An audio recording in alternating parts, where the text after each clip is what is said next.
Welcome to my channel sequence study. आज जो मैं आपको करा रही हूँ ध्यान से समझना और एक ही बार में देख के आपको याद रहेगा एग्जाम के टाइम पे भी कि भैया मैंने क्या उसमें सुना था उस वीडियो के अंदर, जिसमें कि आपको मैं बहुत इजी तरीके से इनका डिफरेंस बताने वाली हूँ। कौन कौन से वर्ड्स जो डिटरमाइनर्स होते हैं, जो कंफ्यूजिंग होते हैं, जो नहीं मतलब इंसान को लगता है कि ये भी आ सकता है वो भी आ सकता है। एज यू नो कौन कौन से वर्ड्स, ईच, एवरी। देखो इसमें क्या है, ईच भी एक ऐसे बच्चों को समझ नहीं आता कि किस में ईच लग रहा है किस में एवरी लग रहा है, क्योंकि उनको तो ऐसा लगता है कि जैसे इनका मीनिंग तो सेम ही आ रहेगा। तो मगर ऐसा नहीं है। मैं आपको एक इजी ट्रिक बताऊंगी जिससे आपको ये भी पता चल जाएगा कि हम ये वर्ड पे यहाँ पे क्यों लगा रहे हैं। ठीक है ना। अब देखो क्या ट्रिक्स है। पहले नंबर पर ईच और एवरी डिटरमाइनर्स हैं। इनके लिए जो है क्या आता है, या तो आपको 4 ऑप्शंस दे देंगे एग्जाम के अंदर और उसमें से आपको एक ऑप्शन चुनना होगा कि ये वाला ऑप्शन लगेगा या नहीं लगेगा। अब क्या होता है कि दोनों ऑप्शन ईच भी दे देते हैं, एवरी भी दे देते हैं, तो उसमें बच्चे ये सोचते हैं कि कौन सा वाला ऑप्शन लगे। नेक्स्ट चीज़ आती है इसमें एरर डिटेक्शन की। एरर डिटेक्शन में जरूर आ जाता है ये। एरर डिटेक्शन में ये होता है कि भाई कोई सेंटेंस दे दिया, उसमें ईच का यूज़ है, एवरी का यूज़ है, या तो ईच लगेगा या एवरी लगेगा, और उसके बाद उसके अंदर वर्ब की गलती दे देते हैं कि ईच और एवरी के बाद हमारा सिंगुलर लगता है मगर हर जगह नहीं। तो मैं आपको वो भी एग्जाम्पल दूंगी कि रटा रटाया नहीं आप कर सकते, कुछ अंडरस्टैंडिंग भी करनी पड़ती है। अब जैसे देखो स्टार्ट करते हैं। स्टार्टिंग पहले नंबर पे जो डिटरमाइनर ईच और एवरी का जरूर कुछ ना कुछ आ जाता है। इससे मैंने ये 2 वर्ड्स पहले लिए हैं। ठीक है। ईच का मतलब होता है हर एक, ठीक है, और एवरी का मतलब होता है सब। तो ईच का मतलब हम जब ईच तब यूज करेंगे जब हम थोड़े से लोग हैं, ठीक है ना, या तो 2 ही लोग हैं या 2 से थोड़े से ऊपर लोग हैं, जो कि हमारे जैसे कि बैच है, स्पोर्ट क्रिकेट टीम है ना। क्रिकेट टीम में सिर्फ 11 ही बच्चे हैं, तो हम उसके अंदर क्या कहेंगे ना कि each boy should bring his own ball या बैट। ठीक, क्योंकि उसमें हर बच्चे के एक लिमिटेड ग्रुप है। उस लिमिटेड ग्रुप के अंदर हम एक एक बच्चे को कह रहे हैं कि तुम्हें ईच बॉय को ऐसे से करना है, वहाँ एवरी का इस्तेमाल नहीं करना है। ठीक है। एवरी का इस्तेमाल तब होता है जैसे कि कोई मतलब स्कूल है, अब उसमें बहुत सारे बच्चे हैं, ठीक है ना, कोई 4-5 बच्चे तो नहीं है ना, हम कम से कम थाउजेंड्स में है, हंड्रेड्स में है। तो हम सबके लिए एक ही नोटिस जारी कर देते हैं कि every student should wear uniform on this day.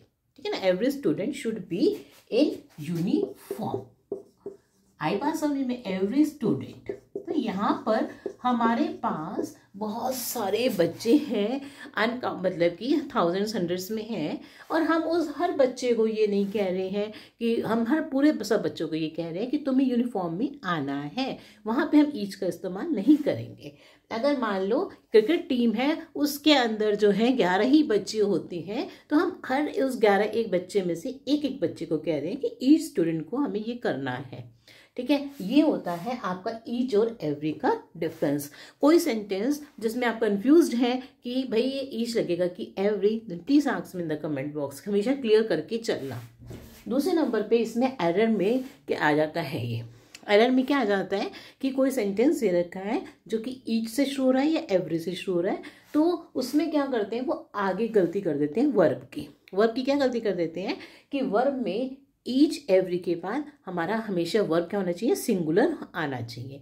ये अगली चीज़ है। जैसे कि each boy play with the football, ठीक है ना, तो जो ईच के बाद जो आएगा तो उसके बाद प्लेज लगेगा ना कि प्ले। तो ईच बॉय प्लेज या प्लेड विद द बॉल, मतलब कि सिंगुलर आ जाएगा।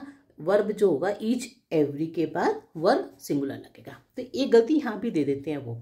मैं एग्जाम्पल ले लेती हूँ, जैसे कि अब देखो ये नेक्स्ट जो लास्ट ईयर का हैगा, इससे क्या हम हर पेपर में जरूर ईच और एवरी का कहीं ना कहीं एरर डिटेक्शन में या चुनने में कि दोनों में से ईच एवरी दे दिए 4 ऑप्शन में, उसमें से कौन सा लगेगा वो पूछेंगे, जरूर कहीं ना कहीं अटकेगा आपको।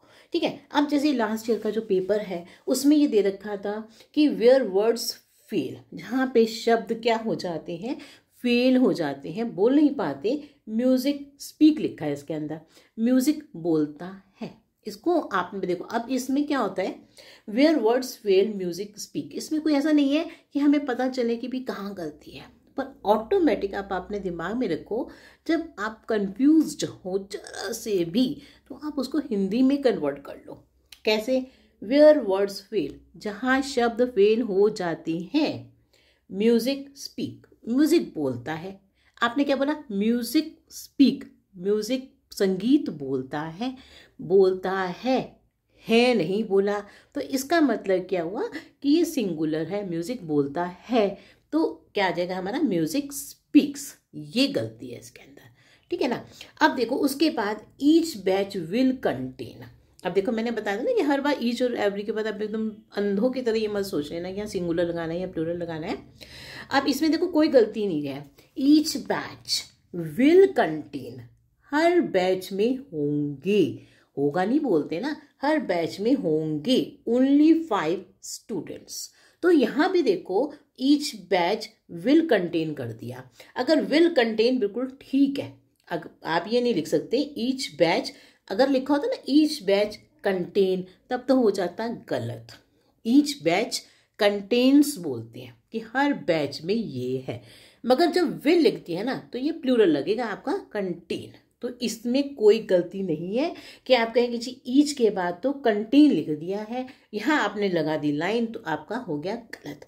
तो एरर डिटेक्शन के टाइम पर आपको इस बात का ध्यान रखना है। उसको अगर नहीं समझ में आ रहा है तो थोड़ा सा हिंदी में कन्वर्ट करके समझ लो कि भैया है आ रहा है या है आ रहा है, ठीक है का मतलब होता है बिंदी वाले का मतलब प्लूरल, और है का मतलब होता है सिंगुलर, ठीक है। तो इसका मतलब हुआ कि where words fail music speaks में गलती है। स्पीक नहीं होता, स्पीक्स होगा, ठीक है। इस तरह से मैं आपको बताना चाहती हूँ कि छोटी छोटी बातें हैं, इनका ध्यान रखना है।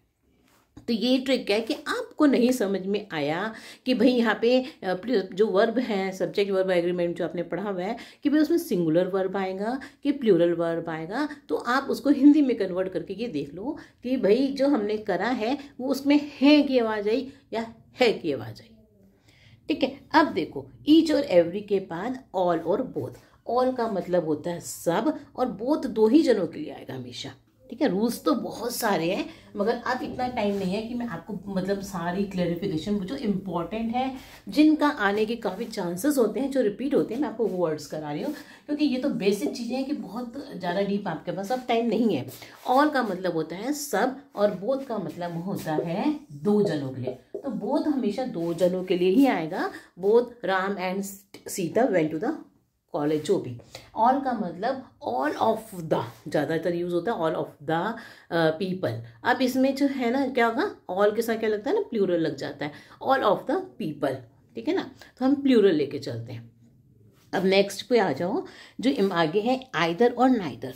आइदर और नाइदर के साथ ये बात का ध्यान रखना कि भाई जब आइदर लिखा होगा तो वो 2 चीज़ों के लिए आता है ना। आइदर, और आइदर के साथ हमेशा क्या लिखा होगा, और लिखा होगा, हो सकता है। और इनके बाद जो वर्ब आता है वो हमेशा सिंगुलर ही आता है, ये बात का ध्यान रखना। आइदर के बाद और हमेशा वर्ड सिंगुलर आएगा, ठीक है ना। आइदर के बाद क्या आएगा, हमेशा सिंगुलर वर्ब आएगा। आइदर के साथ क्या चलता है, और चलता है। इसी तरह से नाइदर ले लो अगर आप, तो नाइदर के साथ चलता है नॉर। नाइदर ही केम नॉर हिज फ्रेंड्स केम, ठीक है ना। ना ही वो आया ना ही उसकी दोस्त आए। और नाइदर और आइदर के साथ, दोनों के साथ सिंगुलर वर्ब चलता है, ठीक है ना। जैसे कि कोई सेंटेंस लिखा है तो जो सब्जेक्ट वर्ब का जो मैं आपको लूंगी तो उसके अंदर आप ध्यान रखना कि हमेशा क्या आएगा, जो वर्ब आएगा वो सिंगुलर होगा। सिंगुलर का मतलब जैसे प्ले है तो प्लेज हो जाएगा, उसमें एस लग जाता है सिंगुलर बनाते हुए वर्ब को, ठीक है। अब देखो, अब नेक्स्ट बताती हूँ मैं आपको। जैसे कि हम कह सकते हैं, अब आ जाओ मेन डिटरमाइनर्स के अंदर जो है, जो पहले बचपन में आप कर चुके हो, बहुत छोटे होते से करते आ रहे हो, आर्टिकल्स आ जाते हैं, ठीक है। इसमें आर्टिकल्स आ जाते हैं डिटरमाइनर्स में। तो आर्टिकल्स में पहला ले लो ए का मतलब ये होता है सिर्फ एक चीज़ के लिए, कोई भी चीज़ है वो उसके लिए हम ए का यूज़ करते हैं, खत्म बात। इसमें कोई ऐसा रूल नहीं हो रहा। मगर आ जाओ अगला जो है हमारा एन है। एन जो है इसके अंदर काफ़ी सारी चीज़ें हैं देखने के लिए, समझने के लिए। तो मैं आपको जल्दी से बता देती हूँ क्योंकि ये तो पुराना रिवाइज करने का है। वॉवल से पहले मेन बात आ गई इसमें, ए ई आई ओ यू, ठीक है। अगर आप भूल चुके हैं तो इसको ऐसे समझ लो, एन जो है किससे पहले लगता है, वॉवल्स से पहले लगता है। अब वावल से पहले तो लगता है, मगर कुछ चीज़ें हैं जिसके अंदर इसमें जो एक्सेप्शंस है, ठीक है। एक्सेप्शंस में क्या हुआ, मतलब कि मान लो कोई वर्ड जो ई की आवाज़ समझ लो, पहले ई की जो आवाज़ है वो है हमारी ए, ठीक है। ये जो ओ वर्ड है इसकी आवाज़ क्या है आपकी ओ, ठीक है। और ये जो यू होता है इसको हम बोलते हैं आ, ठीक है। यू को क्या बोला जाता है हिंदी में, आ बोला जाता है। ओ को ओ, ई को ए बोलते हैं, ठीक है। अब देखो इसमें रूल्स आते हैं, इसी में ही क्या आते हैं आपके रूल्स आते हैं। क्या रूल आते हैं, और अगर आपका कोई वर्ड ई मतलब ऐसे शुरू होता है, जैसे कि एग, एग है तो एग में ए की आवाज आ गई, तो हम इससे पहले एन का यूज कर लेंगे, बात हो गई खत्म, ठीक है। अगर इसमें ए की ही आवाज आ रही है तो हम वोवल का यूज करेंगे एन, एग, बिल्कुल ठीक है। नेक्स्ट पे आ जाओ ओ का। ओ का भी यही यूज है, अगर आपकी ओ की आवाज आ रही है तो आप ओ से ही एन का ही यूज करोगे। कौन सा आर्टिकल का यूज करोगे, एन का। जैसे कि एन ऑरेंज, ठीक है। ऑरेंज, ओ की आवाज आई तो हमने लगा दिया एन ऑरेंज, ठीक है। मगर अब मान लो ओ की आवाज भी आ रही है मगर वो ओ से शुरू नहीं हो रहा है। Example honest, honest, he is an honest man, तो हम क्या करेंगे, एन लगाएंगे। उस केस में भी अगर इसमें से ओ की आवाज आ रही है, तो अगर किसी वर्ड से ऑनरेबल, ऑनेस्ट, ठीक है, अगर ओ की आवाज आ रही है तो हम एन तब भी लगाएंगे। अगर ओ से शुरू हो रहा है ऑरेंज, ओ की आवाज आ रही है तो लगेगा। जब ओ से नहीं भी शुरू हो रहा मगर आवाज ओ की ही आ रही है तो आप ओ एन लगाओगे, ठीक है। इसलिए हम एन लगाते हैं यहाँ पर। अब मान लो एग्जाम्पल, अब ओ की आवाज नहीं आ रही मगर it is starting with O, जैसे कि वन, जैसे कि वन, वन, वाह की आवाज आ गई। किसकी आवाज आ गई, वाह की आवाज आ गई। तो जो वाह, वन में जब ओ से शुरू हो रहा है मगर ओ की आवाज नहीं आ रही है, किसकी आवाज आ रही है, वाह की आवाज आ रही है, तो आप ए लगाएंगे, ठीक है। आप क्या लगाएंगे, ए लगाएंगे, ठीक है। ये ध्यान, ये रूल है कि अगर ओ से शुरू हो रहा है, बस अपने दिमाग में रख लो, ओ से शुरू हो रही है, आवाज शुरू हो रही है ओ से भी, तो हमने एन लगा देना है उठा के। अगर ओ से शुरू हो रहा है मगर आवाज तो ओ की नहीं आ रही है तो हम सीधा ए लगा देंगे, बस इतनी ही बात है। ए वन आइड मैन कहते हैं ना, ए ₹1 नोट, ठीक है। अब नेक्स्ट पे आ जाओ, इसी तरह से आता है हमारा, हाँ, अब इसी तरह से ये ई की भी बात है, ठीक है। ये ई को ए बोला जाता है ना, तो ए का मतलब हुआ एन, एग, ए की बात आई एग, मान, और इसी तरह एलिफेंट, एन एलिफेंट। मगर मान लो ये जो है शुरू तो ई से ही हो रहा है मगर आवाज किसकी आ रही है, इसमें किसी और की आवाज आ रही है, जैसे कि यूरोपियन, यूरोपियन, यूरोपियन, ठीक है। यूरोपियन, आवाज किसकी आ गई, यू की, यू की आवाज आ गई, तो यू की आवाज आ गई मगर शुरू हो रहा है ई से। जब किसी और आवाज आ जाए मगर शुरू तो ई से ही हो रहा हो, ई का मतलब ऐसे अगर शुरू हो रहा है तो आप एन लगाएंगे। ऐसे शुरू हो रहा है, मान लो ई ए मतलब इसे शुरू हो रहा है ऐसे, और जो आवाज आ रही है मगर यू की, तो आप ए लगाओगे, एन नहीं लगाओगे। तो सिंपल सा निचोड़ कि भाई अगर ऐसे शुरू हो रहा है, ऐसे शुरू हो रहा है तो एन लगा देना है, बस ए की आवाज आ रही है तो एन लगाना है। अदरवाइज ऐसे शुरू होते, ई से शुरू हो रहा है मगर आवाज ए की नहीं आ रही है तो ए लगाना है। यू की आवाज आती है ना ऐसे। नेक्स्ट देखो, अब आता है यू वाले के ऊपर। यू को हिंदी में क्या कहते हैं, आ कहते हैं। यू को क्या कहते हैं, आ कहते हैं। अगर आ से शुरू हो रहा है तो नेचुरल एन लगा देना है, खत्म बात। यू से शुरू हो रहा है तो एन लगा देना है। यू का मतलब आ होता है, आज की आवाज आ रही है तो एन लगा देना है।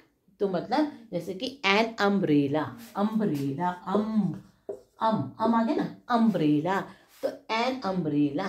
आई बात समझ में, आ की आवाज आ रही है। अगर आ की आवाज आ रही है, एक्चुअल आवाज यू की क्या होती है, आ होता है। अगर आ से ही शुरू हो रहा है तो एन लगा देना है, खत्म बात। मगर क्या हो रहा है कि यू तो से तो शुरू हो रहा है मगर आवाज आ रही है यू, ये वाले यू की, जैसे कि यूनिटी है ना, आ की आवाज नहीं आ रही है, इसमें से यू की आवाज आ रही है तो ए लगेगा बस।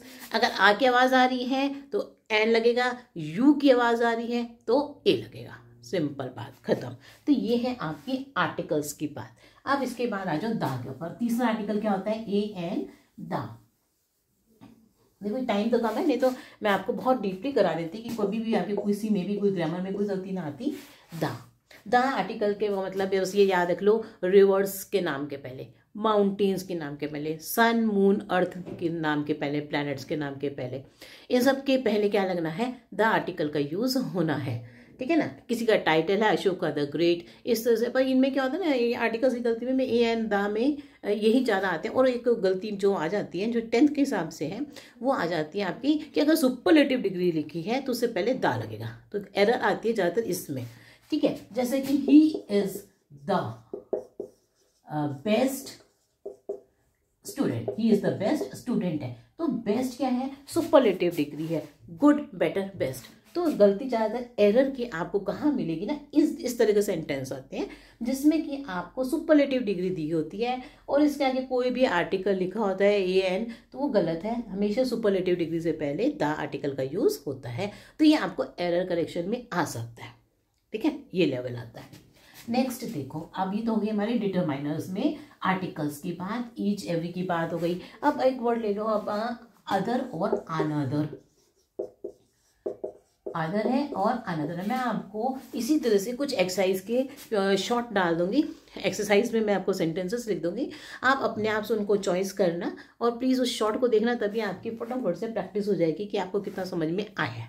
ठीक है, मैं उसके नीचे आंसर्स लिख दूंगी। सो अगर मैं आपकी इतनी हेल्प कर रही हूँ, then please do subscribe and share my channel.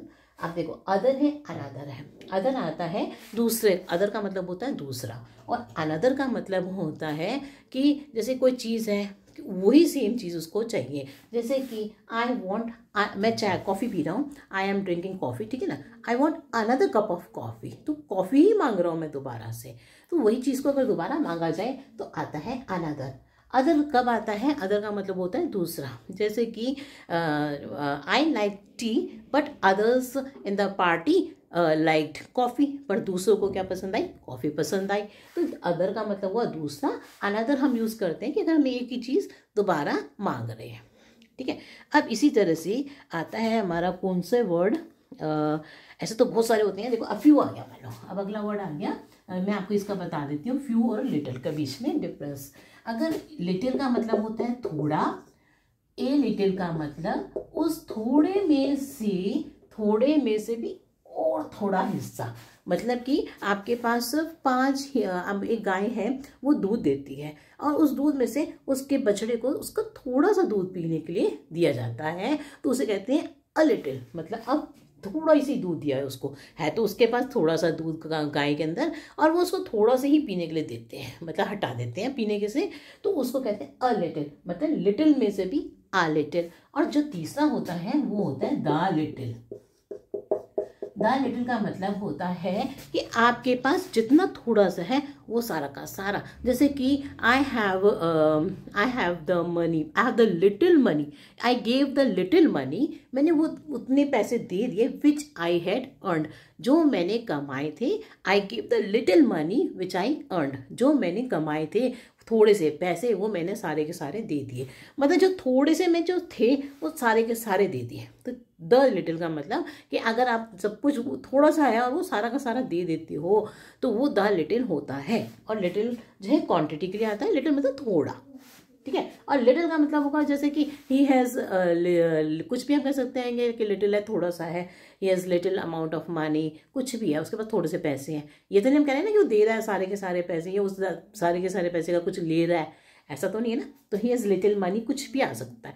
और अ लिटिल के लिए आप कह सकते हो, जैसे कि मैंने आपको एग्जांपल दिया कि द काफ जो है वॉज मेड, इसमें इस टाइप से लैंग्वेज आ जाती है, the calf was made to drink a little milk, कि वो थोड़े से उसको पीने दिया, थोड़ा सा ही मिल्क, है ना। तो थोड़ा सा, थोड़े में से ही थोड़ा दे दिया। इसी तरह से बिल्कुल सेम आ जाता है का फ्यू, फ्यू और द फ्यू। अगर आपको कहीं पर कोई प्रॉब्लम आ रही है तो प्लीज आस्क, अपने आप में मत सोचते रहना कि ये हो सकता था, ये वो हो सकता था। सिंपल है, फ्यू नंबरों के लिए आता है जहाँ पे हम नंबर्स काउंट कर सकते हैं। थोड़े से लोग आए थे, फ्यू पीपल केम। थोड़े से लोग का मतलब फ्यू पीपल केम, मतलब जो है ये सेम वही है, पर इसमें क्या होता है नंबर्स होते हैं। फ्यू में हम काउंट कर सकते हैं, लिटिल में काउंट नहीं कर सकते हैं। अब फ्यू का भी मतलब वही है सेम, कि थोड़े में से थोड़े, जैसे कि आउट ऑफ 50 पीपल हैं उसमें से only 25 people, a few of 25, जैसे कि a few 25 people came there, मतलब बहुत सारा कुछ दे रखा उसमें से थोड़ा सा। जैसे कि आई लिव्ड इन लंडन, अब थोड़े दिन रहा, मैं तो बिल्कुल लंदन में बिल्कुल ना के बराबर दिन रहा, तो I lived in London for a few days, है ना, इस तरह से एग्जाम्पल आता है। I lived in London for a few days, बस थोड़े दिन के लिए रहा, ना के बराबर। द फ्यू का मतलब वही बात कि थोड़े ही चीज़ें, जितनी थोड़ी सी चीज़ें हैं उतनी की उतनी हमने दे दी, ऐसे करके।